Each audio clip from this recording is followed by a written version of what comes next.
नमस्कार दोस्तों। कहानियों की श्रृंखला में आज सुनेंगे सुप्रतिष्ठित कथाकार संतोष श्रीवास्तव जी की कहानी बैराग के खाते में। संतोष जी की कहानियाँ मानवीय संवेदनाओं से ओतप्रोत होती हैं। तो आइए सुनते हैं उनकी एक खूबसूरत कहानी। वक्त जैसे घर की दीवारों के दरमियान रुका हुआ था बरसों से। जो वर्तमान था वह गुजरकर अतीत बन चुका था। आज वर्तमान ने अतीत को कुरेदने की कोशिश की है। स्वामी जगदम्बानाथ गांव आए हैं, जो अब गांव नहीं रहा बल्कि मेट्रो सिटी से जुड़कर एक उपनगर बन गया है।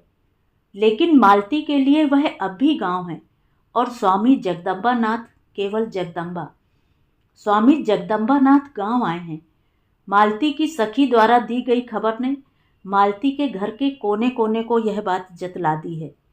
लंबी बीमारी झेलती खाट पर लेटी माई ने भी गर्दन उठाकर पूछा, क्या जगदम्बा आया है? मालती आटा मार चुकी थी और नल के नीचे हाथ धो रही थी। चूड़ियां पानी की धार संग मध्यम लय में बज रही थीं। माई की बात का जवाब न दे उसने आंच पर उबलते काढ़े को कप में छाना, एक चम्मच शहद घोला और अपने कमरे में बुखार से कपाते बद्री के हाथ में कप थमाया। वहां से भी वही सवाल, भौजी क्या बड़े भैया आए हैं? उसने उचटती सी नजर बद्री पर डाली। आए हैं तो क्या करें, अब उनका आना हमारे लिए क्या मतलब रखता है? बद्री ने मालती की भरी भरी सी मगर उलाहना भरी आवाज सुनी। चुपचाप काढ़ा पीकर कंबल सिर पर तान लिया। बद्री के कमरे के दरवाजे को बंद कर मालती चौके में आ गई। इस वक्त वह अंतर्द्वंद की मुश्किल हालत से गुजर रही है। एक तरफ उसका मन जगदम्बा की ओर खिंच रहा था कि दौड़ी हुई जाए और गले से लग फूट फूट कर रो पड़े। तपन भरे बरसों का एक एक लम्हा बयान करे जो उसके बगैर उसने गुजारा है।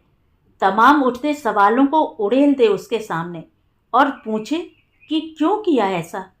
वह कौन सी वजह थी जो गृहस्थी से बैराग की ओर खींच ले गई? क्या मैं तुम्हारी कसौटी में खरी नहीं उतरी? क्या दोनों बच्चों के मोह ने तुम्हें नहीं रोका? क्या माई की ममता तुम्हें नहीं बांध पाई? फिर ब्याह, क्या मायने ब्याह के? जगदम्बा कहते थे कि अतीत खुद को दोहराता है। सिद्धार्थ ने भी तो राजमहल का, पत्नी का, बच्चे का मोह लोभ त्यागा था। कुछ पाने के लिए कुछ खोना तो पड़ता है ना। क्या पाया तुमने जगदम्बा? मैं सुनना चाहती हूँ। मालती का मन सवाल जवाब के कटघरे में अवयोगी सा छटपटा रहा था। उसके हाथ मशीन की तरह चल रहे थे। बद्री और माई का पथ का भोजन थालियों में परोस वह उनके कमरे में रखाई थी। बद्री का बुखार भी थर्मामीटर से नाप लिया था और दवा भी दे दी थी। देवरानी अपने तीनों बच्चों सहित मायके में अपनी बहन की शादी में गई थी। कल परसों में लौट आएगी, शायद कल ही आ जाए। जगदम्बा के गांव आने की खबर उसे लग ही गई होगी। दो निवाले जैसे तैसे गले से नीचे उतार वह अनमनी सी पलंग पर आकर लेट गई। यह पलंग उसकी शादी का है, शीशम का नक्काशीदार सुंदर पलंग। उन दिनों इस पर रेशमी चादर का बिछावन होता था। मालती भी गहनों से लकदक पायल छनकाती पूरे घर में डोलती रहती। एक जिम्मेदार बहू बन उसने अपना संसार अपने नजदीक समेट लिया था।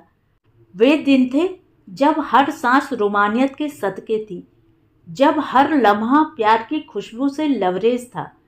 पतझड़ के दिनों में हवा में उड़ते पीले पत्ते की तरह हल्की हो वह भी अपने मन के आकाश में तैर रही थी। सुनहले सपनों ने उसकी इच्छाओं के दरवाजों पर दस्तक देनी शुरू कर दी थी।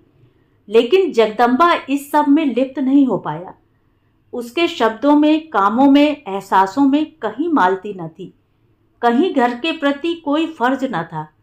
बापू की क्रॉकरी के व्यापार में हाथ बटाने की उसे परवाह न थी।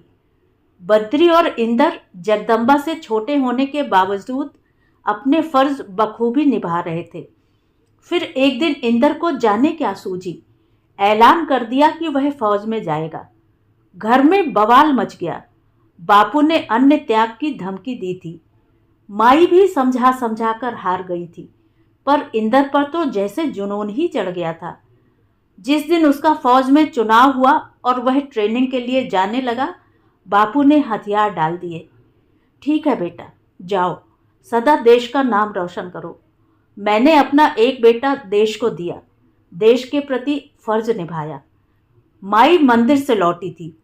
इंदर को प्रसाद खिलाते, माथे पर तिलक करते उसके आंसू उमड़ आए थे। वह इंदर के चौड़े सीने पर सिर रखकर फूट फूट कर रो पड़ी थी।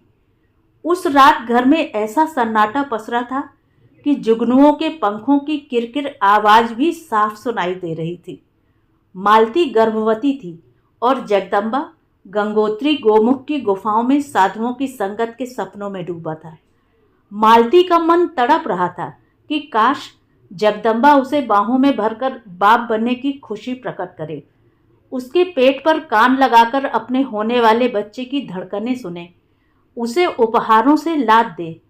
पर ऐसा कुछ नहीं हुआ और गुरुवार की मध्य रात्रि उसने बेटी को जन्म दिया। घर भर में खुशी का जन्म हुआ था। माई बापू की मुस्कान दाबे नहीं दब रही थी। जश्न मना, शहनाई बजी और भोज ऐसा कि सब देखते ही रह गए। इंदर को बापू ने जैसे तैसे खबर तो भिजवाई थी, पर उसे छुट्टी नहीं मिल पाई थी। फोन करने में भी पाबंदी थी, सो उसका लिखा पोस्ट कार्ड 10 दिन बाद आया। बधाई भैया भौजी, मेरी मुनिया का क्या नाम रखा? नहीं, नाम तो उसका इंदर चाचा रखेगा। पीहू। पीहू नाम में गजब का आकर्षण है ना भौजी? लेकिन पीहू का आकर्षण जगदम्बा के मन को क्यों नहीं बांध पा रहा है? क्यों उसका मन गृहस्थी से उचाट है? माई ने नहला धुलाकर पीहू को उसकी गोद में दूध पिलाने को लिटाया तो वह माई से पूछ बैठी, आपने अपने बेटे के लिए मुझे क्यों पसंद किया? क्यों उन्हें गृहस्थी में घसीटा, जबकि उनका मन कहीं और है? माई बेचैन हो उठी। क्या कह रही हो बहू? क्या मेरा जगदम्बा आवारा है? क्या उसकी जिंदगी में कोई और औरत है? काश ऐसा होता, मालती ने मन ही मन सोचा। ऐसा होता तो वह जगदम्बा पर बेवफाई का इल्जाम लगा सब्र कर लेती, पर किसे दोष दे? अपनी नियति को या माई की कोख को? सच सच बताना माई, जगदम्बा को कोख में पालते कहाँ चूक हो गई? क्योंकि बद्री भैया और इंदर भैया तो ऐसे नहीं, कितने चंचल हैं दोनों। बद्री भैया तो शादी के बाद देवरानी को कश्मीर हनीमून के लिए ले गए थे। उसने तो घर की दहलीज तक नहीं लांघी, बस मायके और ससुराल का ही फेरा लगता रहा। मायके से भी अक्सर बद्री भैया ही लिवा लाते।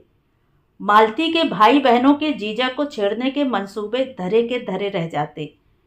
उसके हाथों में मेहंदी लगाती मझली बहन पूछती भी, जीजी तुम खुश तो हो ना?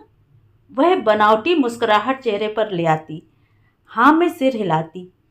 वह जानती थी कि अगर होठों पर मन की पीड़ा लाएगी तो बात अम्मा बाबूजी तक पहुंचेगी, और वह उन्हें दुख देना नहीं चाहती।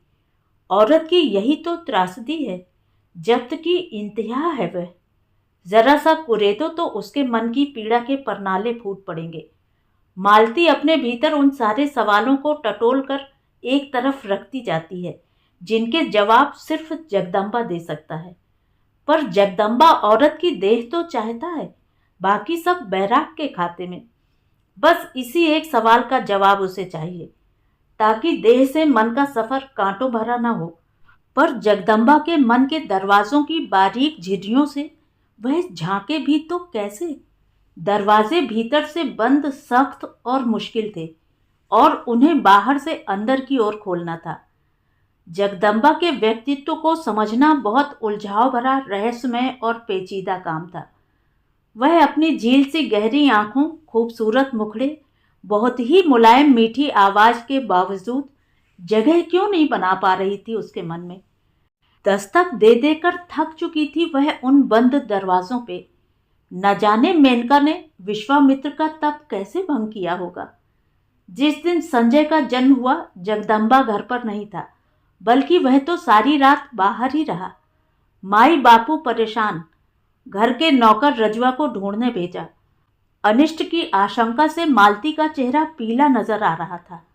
वैसे भी संजय का जन्म बहुत पीड़ा के बाद हुआ था। बापू ने दो दो डॉक्टर बुला ली थी, दाई अलग। जब जब दर्द की हिलोर उठती, मालती की आंखों के सामने फूटती चिंगारियों के बीच जगदम्बा का चेहरा मुस्कुराता, मानो अपनी निगाहों से उसके दर्द पर ठंडा फाहा रख रहा हो। रजवा के साथ जिस समय जगदम्बा लौटा, बापू भारी तनाव में बरामदे में तेजी से चहलकदमी कर रहे थे। उसे देखते ही ठहरे। अब आ रहे हैं बरखुरदार। पत्नी प्रसव पीड़ा झेल रही है और आपको यार दोस्तों से फुर्सत नहीं। फिर उसका केशरिया बाना और ललाट पर भभूति देख चौंके। ये बहरूपिया बनकर कहां से आ रहे हो? कहीं नौटंकी की थी क्या? जगदम्बा बिना जवाब दिए अंदर चला गया। थोड़ी देर बाद ही माई अंदर से चीखी, अरे जगदम्बा के बापू, तुम्हारा बेटा जोग धारण कर रहा है। कहता है आज ही साधुओं के संग हिमालय चला जाएगा। बापू तेजी से अंदर गए और कोने से डंडा उठा जगदम्बा पर तान दिया। खूब नाच नचा रहा है तू। यही सब करना था तो शादी क्यों की? बच्चे क्यों पैदा किए? माई ने बीच में ही उन्हें रोका। शांत हो जाओ, जवान बेटे पर हाथ नहीं उठाते। तुम्हारे इसी बचाव ने इसे बढ़ावा दिया है। बापू हाँफ रहे थे, माथे पर पसीना छलक आया था। रजवा पानी ले आया। वे कुर्सी पर बैठ गए। देख रहा है बाप की हालत, पूरा घर उजाड़ने पर तुला है। माई ने जगदम्बा को कंधे से पकड़कर झिझोड़ डाला। हम कौन होते हैं कुछ करने वाले? हम तो परमात्मा के हाथ की कठपुतली हैं। वह नचाता है, हम नाचते हैं। कहते हुए जगदम्बा मालती के पास आया। संजय के और पीहू के सर पर हाथ रखकर आशीर्वाद दिया। खुश रहो। मालती ने अपनी कमजोर बांह फैलाई। जगदम्बा ने कड़ाई से अनदेखा किया। सारा दिन जगदम्बा को मनाते थपाते गुजरा। बापू, माई और बद्री के तर्कों का जगदम्बा के पास एक ही जवाब था, इंसान परमात्मा के हाथ का खिलौना है। मालती की शक्ति चुक गई थी। वह निढाल हो फटी फटी आंखों से जगदम्बा को ताके जा रही थी। अंधेरा होते ही साधुओं की टोली दरवाजे के बाहर आ गई। आसमान में टिमटिमाते तारों के बीच हंसुली सा दूज का चांद पीला कमजोर नजर आ रहा था। जगदम्बा ने एक नजर सब पर डाली और मुंह फेर कर बाहर निकल गया। मालती आंगन तक दौड़ी आई। सद्या प्रसूता मालती का सिर चकरा गया। आंगन की ड्योढ़ी पर वह चक्कर खाकर गिर पड़ी। रक्तस्राव अधिक होने लगा। कपड़े रक्त से लथपथ हो गए। देवरानी और माई के अपनी ओर बढ़ते हाथ मालती ने देखे। वह बिसूरने लगी, मेरा कसूर तो बता दो, मैंने किया क्या है? साधुओं की टोली उससे जुदा होती गई। उसका जगदम्बा उससे जुदा होता गया। हवा कानों में फुसफुसा रही थी। वह चला गया मालती, वह चला गया, कभी वापस न लौटने के लिए। देवरानी बद्री के पास गई। आप FIR दर्ज करवा दीजिए। साधुओं की टोली बिना परिवार की रजामंदी के किसी को भी साधु नहीं बना सकती। हर चीज के अपने नियम होते हैं। उस वक्त सब ठगे से खड़े थे। किसी को कुछ सूझ नहीं रहा था। देवरानी की बात भी हवा में उड़ गई। मालती की जिंदगी के भूचाल से बापू कटे पेड़ की तरह जो गिरे तो हफ्ते भर बाद उनकी अर्थी ही उठी। 10 साल गुजर गए। देह और मन का वनवास बिना किसी कसूर के झेलते झेलते मालती असमय बूढ़ी हो गई। भाग्य में कांटे लिखे थे तो चुभेंगे ही, मानकर उसके सब्र का आंचल फैलता ही गया और सपने एक एक कर ढहते गए। हर रात तन्हाई उसे घाव देती रही और दिन का उजाला उसे सहलाता रहा। धूप मरहम लगाती रही और उसे फिर से घाव सहने के लिए तैयार करती रही। कई बार उसके मन में आया कि यह तो तय है कि कोई किसी के लिए नहीं मरता, फिर वह ही क्यों मरे एक निर्मोही बेवफा इंसान के लिए। जब जगदम्बा को उसकी परवाह नहीं तो वह क्यों परवाह करे। देवरानी ने एक दिन कहा था, जीजी आप दूसरे ब्याह का क्यों नहीं सोचती? वह चौंक पड़ी थी। कहीं देवरानी इस मंशा से तो नहीं कह रही कि बद्री उसका और उसके बच्चे का खर्च उठा रहा है। ब्याह का तो कभी नहीं सोचा। हाँ, कहीं नौकरी मिल जाती तो कर लेती। मुझे भी तो इस घर के खर्च में हाथ बटाना चाहिए। जीजी, नौकरी नहीं, ब्याह का सोचिए। कोई ऐसा हो जिससे आप दिल की बातें शेयर कर सकें। हर एक को ये कमी खलती है जीजी। अगर इसमें बच्चे बाधा हैं तो उन्हें मैं पाल लूंगी। आपका अकेलापन देखा नहीं जाता। उसकी आंखें छलक आईं। कितना गलत समझ लिया था उसने देवरानी को। वक्त इतना बुरा गुजरा है कि भले बुरे की पहचान करना भी भूल गई वह। नहीं, अब ये नहीं होगा मुझसे। मेरे भाग्य में पति का सुख होता तो ये बैरागी क्यों होते। देवरानी ने उसके मन के सोए तूफान जगा दिए थे। ठीक ही तो कह रही थी देवरानी। कोई तो ऐसा हो जिसके सीने में मुंह छुपा अकेलेपन के भयभीत कर देने वाले अंधेरों से छुटकारा पा सके। इस कोई ने उसे तड़पाया भी बहुत, पर वह जब्त करती रही। सोच की अथाह खाइयों में खुद को ढकेलती रही, जहां केवल शून्य के सिवा पल पल कम होती आस के कुछ न मिला। अब जब जगदम्बा यहाँ स्वामी के रूप में पधारे हैं, इस घर का हुलिया ही बदल गया है। अकेले व्यापार को संभालते और खुद की गृहस्थी के संग जगदम्बा की गृहस्थी और बीमार माई को संभालते बद्री भैया असमय बूढ़े हो गए हैं। पीहू और संजय के पिता संबंधी सवालों का जवाब देते देते मालती चिड़चिड़ी हो गई है। उसका हंसता खिलखिलाता चेहरा उदासी की राख में सूखा ठूंठ बनकर रह गया है। पीहू और संजय स्कूल से लौटते ही उससे लिपट गए। माँ, आज सब हमें साधु बाबा के बच्चे कहकर चिढ़ा रहे थे। क्या हम साधु बाबा के बच्चे हैं? बताओ ना माँ। तभी माई कराही थी। आज उनकी तबीयत ज्यादा ही खराब है। वह बच्चों का खाना परोस झुंझलाई थी। देखो, तंग मत करो, चुपचाप खाना खाओ। पता है ना, घर में सब बीमार हैं। बच्चे सहम कर खाना खाने लगे थे। उनकी आंखों में नमी तैर आई थी। मालती को बच्चों का ऐसा चेहरा हमेशा पिघला देता है। बच्चों का मुंह देख देख कर ही तो वह अपनी तन्हाई से लड़ती रही, देवरानी के प्रस्ताव को नकारती रही। उसे पता था अब उसकी जिंदगी में बहारें नहीं लौटेंगी। उसे पता था सारी उम्र वह सुहागिन होकर भी वैधव्य की पीड़ा झेलेगी। शाम घिर आई थी। माई की सांस उखड़ने लगी थी। रजुआ डॉक्टर को लिवा लाया। दवा इंजेक्शन के बावजूद तबीयत में सुधार नहीं हुआ। उसका मन जगदम्बा की एक झलक पाने को छटपटा रहा था। घर में सब ठीक होता तो वह प्रवचन के पंडाल तक चली भी जाती, शायद बच्चों को भी ले जाती। नहीं नहीं, बच्चों को ले जाना ठीक नहीं।